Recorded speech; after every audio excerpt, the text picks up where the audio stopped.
اب رات کی نماز کے سلسلے میں کہ رات کی نوافل، صلاۃ اللیل، قیام اللیل، رات کی نماز، اس کی بڑی فضیلت ہے۔ فرض نمازوں کے بعد اللہ تعالیٰ کو جو سب سے زیادہ پسندیدہ نماز ہے وہ کون سی ہے؟ رات کی نماز، قیام اللیل، جس کو ہم تہجد کہہ لیں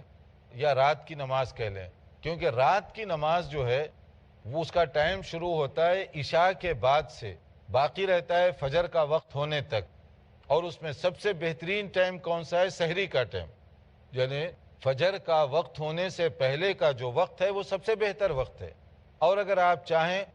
اس وقت نہیں اٹھتے، آدھی رات کو آپ اٹھے ہیں، پھر بھی آپ قیام اللیل کا اہتمام کر سکتے ہیں، یا پہلے ثلث میں آپ ہیں، عشاء پڑھ چکے ہیں، کچھ دیر گزر گئی، اب آپ چاہتے ہیں کہ نوافل پڑھیں کیونکہ پتہ نہیں صبح اٹھیں گے یا نہیں اٹھیں گے، اس وقت بھی پڑھ سکتے ہیں۔ یعنی تینوں وقت میں، ابتدائی رات میں، درمیانی رات میں اور آخری رات میں پڑھی جا سکتی ہیں۔ بہترین جو وقت ہے وہ آخری رات کا، زیادہ ثواب اس کے اندر ہے، باقی دونوں جو ہے پڑھنے کی اس میں اجازت دی گئی۔ تو رات کی نماز اللہ تعالیٰ کے پاس درجات حاصل کرنے، فضل حاصل کرنے، اللہ کا کرم حاصل کرنے کا ایک بہت بڑا ذریعہ ہے۔ جیسے کہا گیا، قال رسول اللہ صلی اللہ علیہ وسلم صلاۃ اللیل مثنی مثنی فاذا خشی احدکم الصبح صلی رکعۃ واحدۃ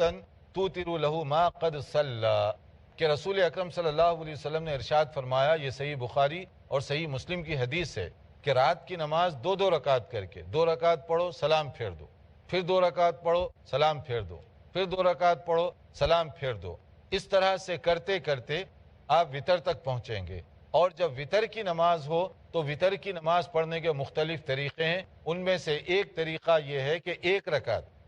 رکعت وتر بھی پڑھ سکتے ہیں، 3 رکعت وتر بھی پڑھ سکتے ہیں، 5 رکعت وتر بھی پڑھ سکتے ہیں۔ آپ کی اپنی استعداد اور توفیق کے مطابق ہے کہ کتنی آپ کے اندر ابھی تازگی ہے، اسی حساب سے۔ تو نبی کریم صلی اللہ علیہ وسلم عموماً یہ جو رکعت پڑھا کرتے تھے، اس کے لیے جو فضیلت بتائی گئی، دیکھیے، قال رسول اللہ صلی اللہ علیہ وسلم، یہ رات کی نماز کی فضیلت، افضل الصلاۃ بعد الفریضہ صلاۃ اللیل، صحیح مسلم کی یہ حدیث ہے کہ بہترین اور فضیلت والی نماز فرض نماز کے بعد کون سی ہے؟